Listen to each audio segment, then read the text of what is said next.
In the world of craft beer, the list of styles seem endless, and so do the questions.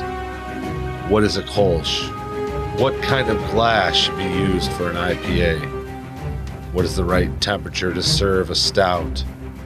Each week, we will dive deep into craft beer styles and help you answer these types of questions and many, many more about your favorite craft beverage. This is the Style Files.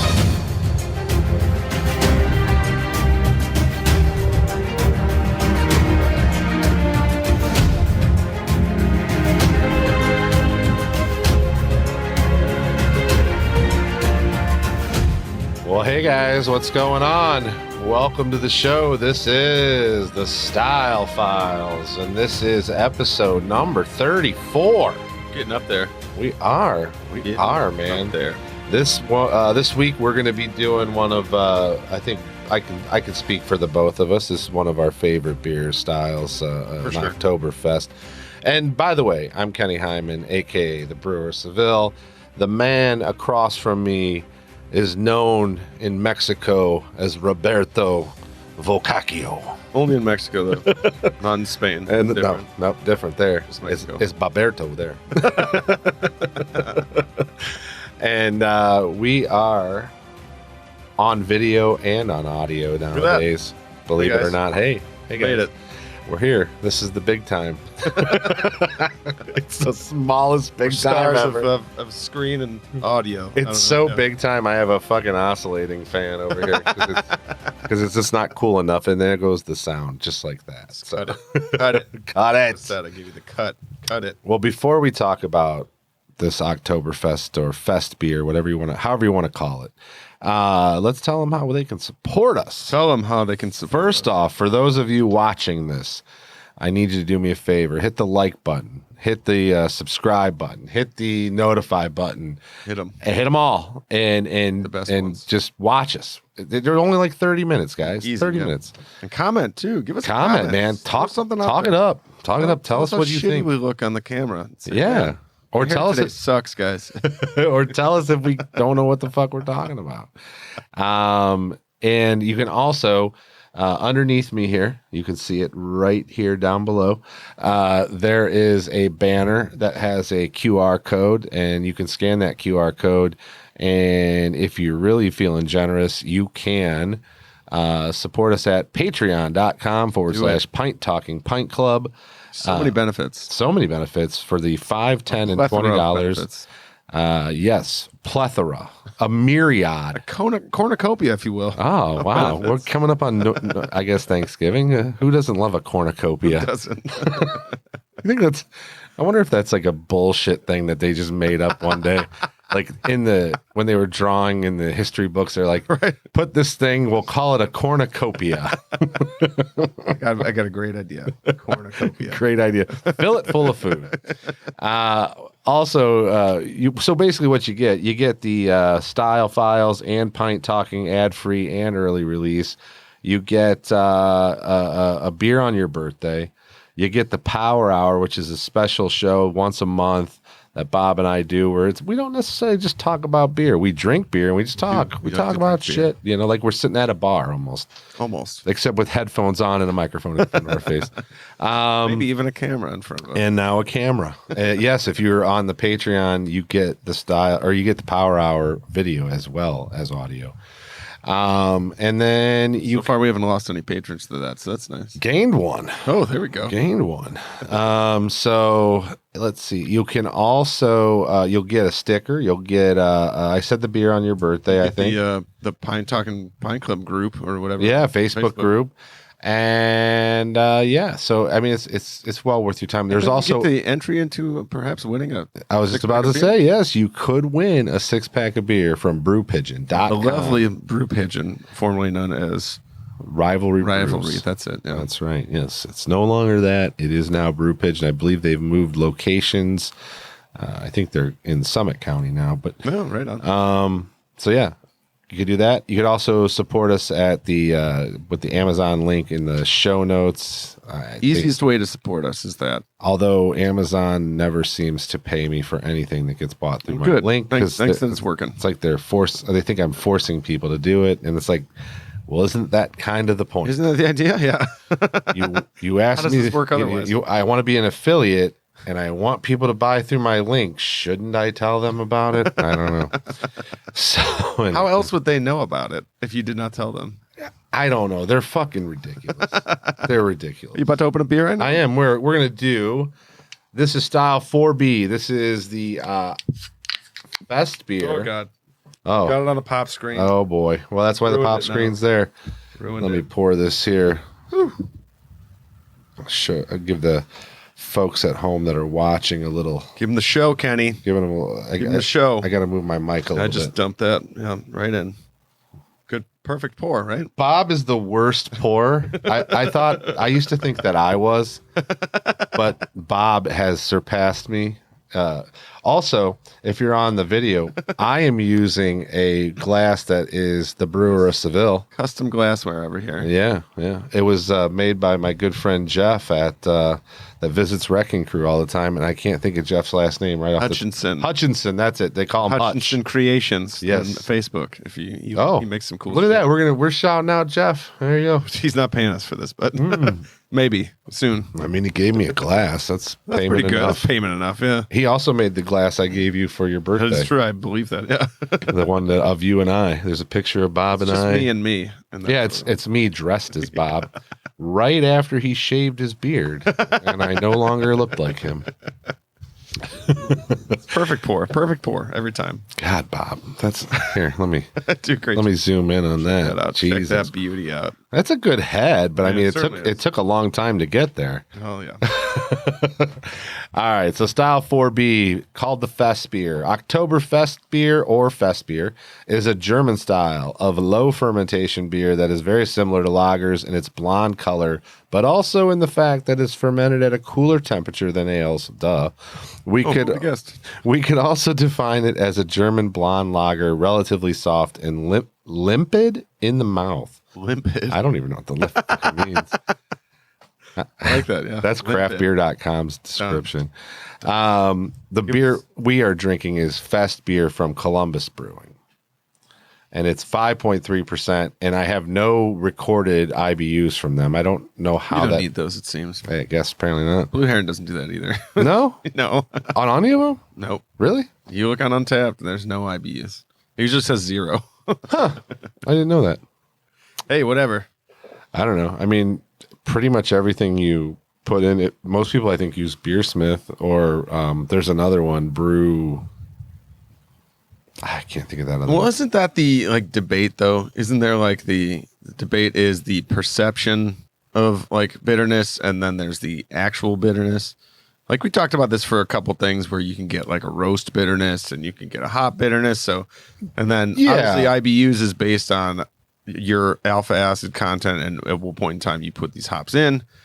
But then there's also that idea of the perceived bitterness. So some beers you put a shitload of hops in and you don't get that bitterness because of the malt characteristics shine through and do whatever they do. But yeah, so maybe that's one of the debates. Well, I mean, when you're talking about dry hopping and stuff too, that actually doesn't account into any of the IBUs calculated. Correct. Yeah.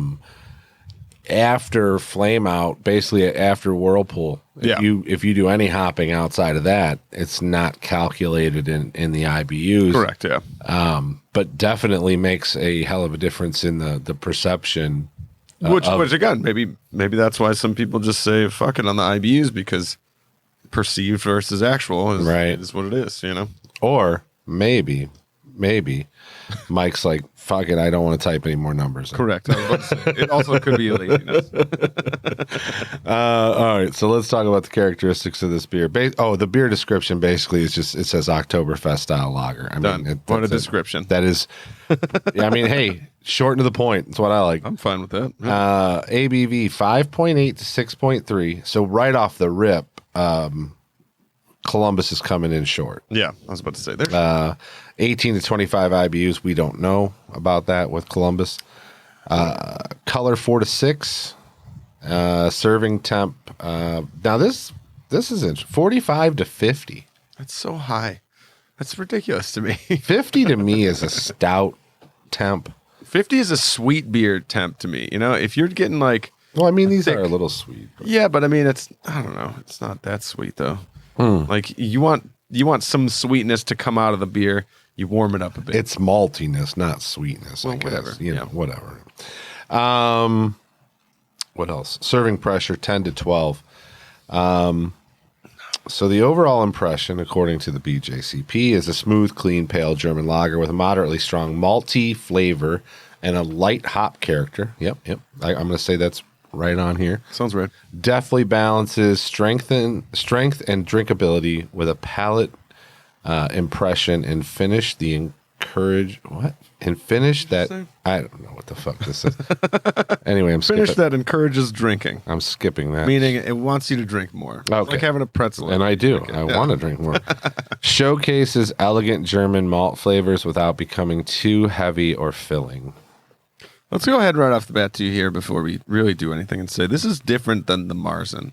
Yes. Right? So don't, like, everybody, Oktoberfest is all the same. Everybody's like, good. It's like, Festbier is a different beer than your traditional Marzen, which is also considered an Oktoberfest beer. I think Oktoberfest Marzens are typically a little bit darker. Darker, for sure, yeah. They're definitely more on I was actually at Oktoberfest yesterday. Oh, were you? In Cleveland. And not really yesterday when you're listening to this. It was like maybe 2 weeks ago. But I was there during the Labor Day weekend. That's sweet. And I got, I had the Paulaner Oktoberfest. Classic, yeah. And then I had, I had Paulaner Doppelbock. That was fucking killer. Yeah. It was awesome. Been doing it for so long. It better be good. Yeah. And then we went to the craft beer room, but the beers are so expensive there. Just as a side note. That's the tough part, yeah. $8 for a beer. Like, I bought $50 in tickets, and my date, we had 3 beers each, and I gave away 2 tickets. Those tables cost? I have no idea. Just for one brewery to be there, I think. I don't know what this one is. Well, maybe I do. I think it's like $1,000 for the week just to be there, and they're there 2 weeks. Yeah. Well, whatever it is, but it might be more than that. I might be wrong about the number, but so you got to make that up. You know what I mean? Like, well, I mean, and I get it. Like, I'm fine with it in the craft beer barn. Sure. But like Paulaner stations are set up all over, yeah, and they're still $8 a beer. Like, it's but you can go like to a fucking bottle shop and buy a 4-pack of Paulaner for like $7-8. Oh yeah, for sure. You know, so that's the idea. I mean, when I go to those things, I want to get a fucking liter, and I want to enjoy it. Like get nuts with these things, but so they're taking advantage, which makes sense. Yeah, for sure. You know, they gotta pay for the whole thing. So the German malt flavors, showcases elegant German malt flavors without becoming too heavy or filling. The appearance is a deep yellow to deep gold color. I think we're definitely in that range. Definitely in there. I don't know. Maybe you're on the light gold in my mind. I think so. Yeah. Not deep for sure. It should not have amber hues. Bright clarity, absolutely. Persistent white to off-white foam head. This has still got some head. It's still moving, yeah. And it's got some lacing on the glass. Sure. So, yep. Flavor profile. Let's see. I'm sorry. Aroma profile. Yeah. Hit me with that. Moderate malty richness, with an emphasis on toasty, doughy aromatics and an impression of sweetness. Which, for sure, I guess, again, like we talked about last week, with all the German beers, you're getting that toasty, doughy, like bready kind of aroma for sure. That German yeast gives that off, and that's, what it is for sure. Low to medium low floral, herbal, or spicy hop aroma. The malt should not have a deeply toasted caramel or biscuity quality. And clean lager fermentation, as you would assume. Yes. Yeah, I mean, I think this is a good fermentation. I don't know if you're getting it, but there is a flavor though that's sitting on the back of my tongue that does not seem like it should be there, and I'm not sure what it is yet. Interesting. I haven't gotten that yet. It's a couple more drinks. Maybe it might even be like some residual hop bitterness on. I don't know what it is. There's something back there. Getting it? No? A little bit. Yeah, a little bit. It's just it kind of lingering. I don't know. It kind of seems like maybe the bitterness is a little high. Maybe that's what you're getting. You're getting that kind of dry. Maybe that's why they didn't put it on the the description. You know, maybe it's like 60. So the flavor profile is a medium to medium high malty flavor initially, with a lightly toasty bread dough quality and an impression of a soft malty richness. Medium to medium low bitterness. Definitely malty in the balance. Well attenuated again. This is a lager yeast. It should be well attenuated, clean fermentation profile. You don't want to have a lot of things that are getting in on that flavor to that. Yeah, right. This is a lager. Exactly. It should be pretty cut and dry. It's going to clean it up. It's going to give you that nice German lager yeast flavors for sure. Mouthfeel, medium body with a smooth, somewhat creamy texture, medium carbonation. Alcohol strength barely noticeable as warming, if at all. Because it's not very high either, right? 5.5 to 6.3. Yeah, right. 5.8 to 6.3. Like, it's not very high. And this is 5.3, so it's even lower. So, yeah. The history is, why don't you give us the history? History. Since 1990, the majority of beer served at Oktoberfest in Munich has been this style. Export beer specifically made for the United States is still mainly of the traditional amber style, as are U.S.-produced interpretations. I think they're referring to the Marzen, the Oktoberfest, like that. Mm-hmm. Festbier in itself, more made... Well, I guess you can only make Festbier in Munich, as in German and the European Union regulations say, right? Okay. Like, they literally were like, this is only made for Oktoberfest, and it's only made in Munich. Oh, okay. Well, that's something. But what were we saying here? Polliner's first. Yeah, Polliner first created the golden version in the mid-1970s because they thought the traditional Oktoberfest was too filling.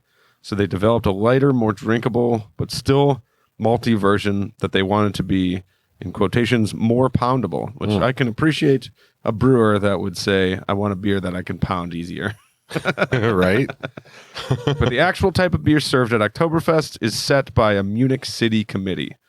But again, like they're very strict about this shit. But that's where they may break into the Marzen, Oktoberfest Marzens. You know, so they may allow that, even though like originally it was supposed to be only the Fest beers were served, and Fest beers can only be made in Munich, Germany. Traditional, I guess you could say. Yeah, and I don't know. I like them both, definitely. Sure. But this is what he said, more poundable, like than a Marzen. Yeah. You know, I love Marzens myself, but like this beer, I could definitely like slam a liter and not have an issue. But the thing with Marzens, like people like they call them Marzens here in the U.S. and it's not. They don't brew them in March. They brew them in like August. And well, I think that's why they give it the Oktoberfest. Like, you know what I mean? Mm-hmm. Everybody's like, "Oh, it's an Oktoberfest," even though it's a Marzen style. Yeah, they're just. It's a little bit more beefy. Yeah. Characteristic ingredients: majority Pils malt, but with some Vienna or Munich malt to increase the maltiness. Differences in commercial examples are mostly due to different maltsters and yeast, not major grist differences. So, you know, obviously you're buying malts from Germany, you're going to get one percentage of, you know, whatever they're, you know, it's going to change. It's going to vary from region to region for sure. Well, like we were talking about at another point in time, like just as these malt companies and as these grain like producers, these farms have been doing it for as long as they've been doing it, like they either improve their malt or they keep their malt the same. So yeah, like you're getting these traditional malt companies from Germany that have been making malt for this German specific style forever. Whereas if you're getting malt from the United States, it is not that. They don't make malt for German beers, you know? Right. They mostly make, you know, malt for Chinese pilsners. Like, Let's see. The ideal glassware for this, a mug, a stein. Stein. Yeah, pretty much. Damn right. It benefits, easy to drink out of, holds plenty of Holds a volume. lot of beer. Heavy, sturdy, large with a handle. The mug is a fun and serious piece of glassware that comes in many sizes and shapes. If you've ever been to an Oktoberfest, you've certainly seen a stein. They do stein holding contests. I've never done one of those. Have you?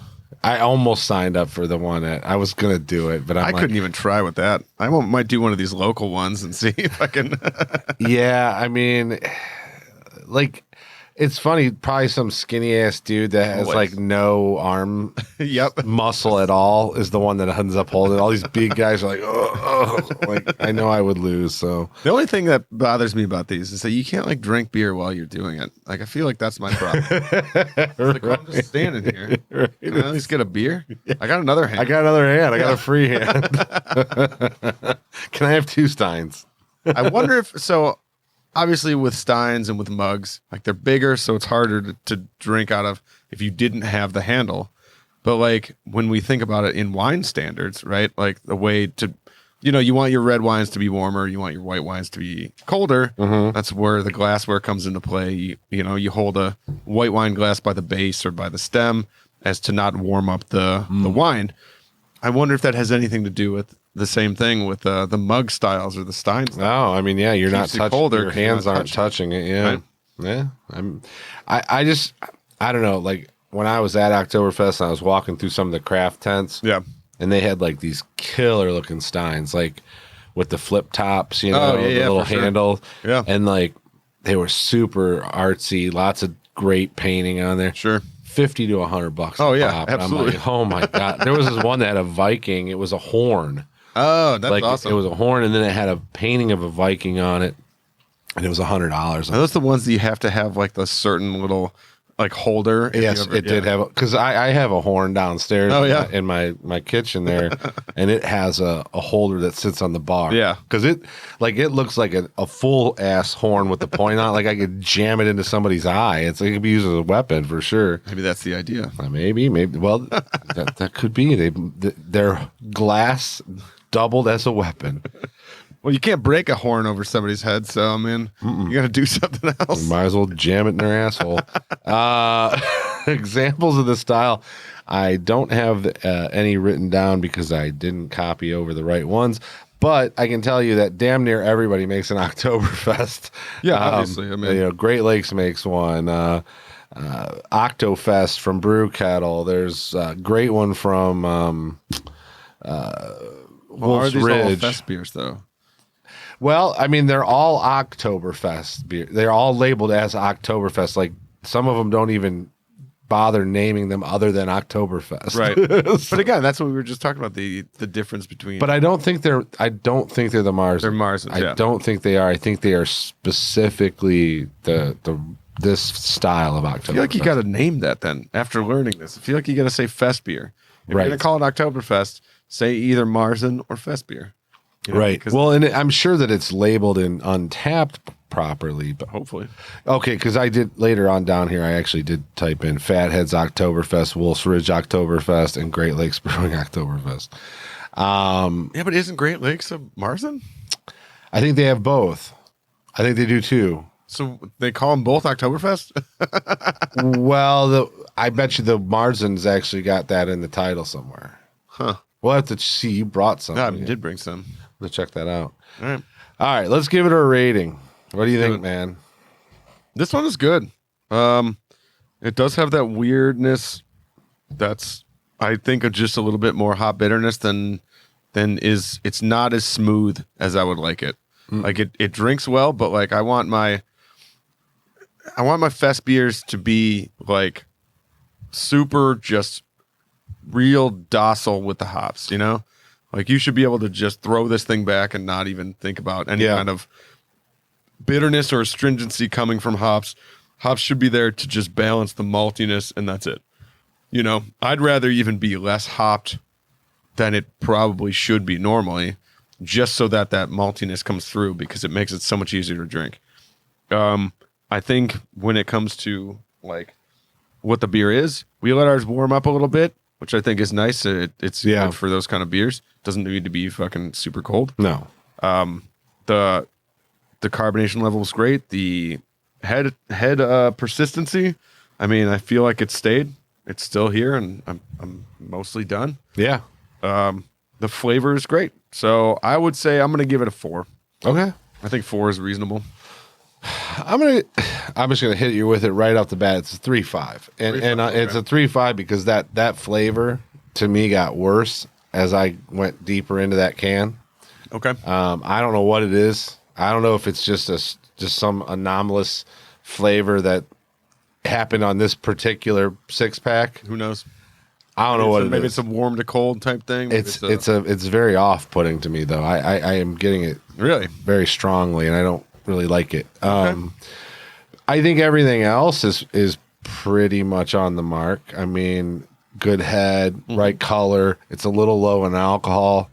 Yeah, I guess that's true. Where it should be. Factor. I don't know what the IBUs are, but it doesn't really matter. Probably more than you think they are. Probably. I think there is a nice maltiness on the front end. Yeah. I don't know what the fuck that is at the back end, but that's where it kills it for me. That's what I said. I think it's that bitterness or that astringency, and it kind of just it doesn't like it dredges it up so that you don't want to like. It kind of makes you not want to keep drinking it. Yeah, but not.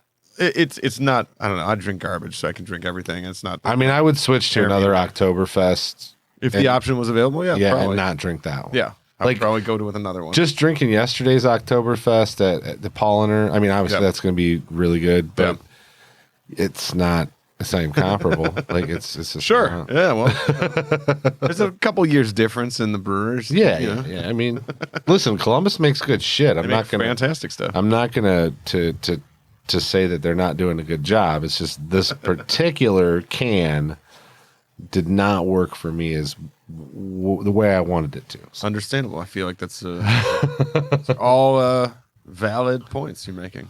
Well, I think we'll close the case on this. Close it. And I don't know. Next week we might do common ale. I was actually thinking maybe we'll do a Martzen.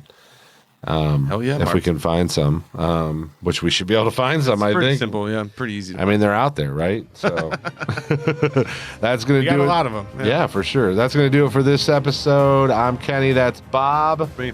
And we are out of here. Cheers, friends. Cheers.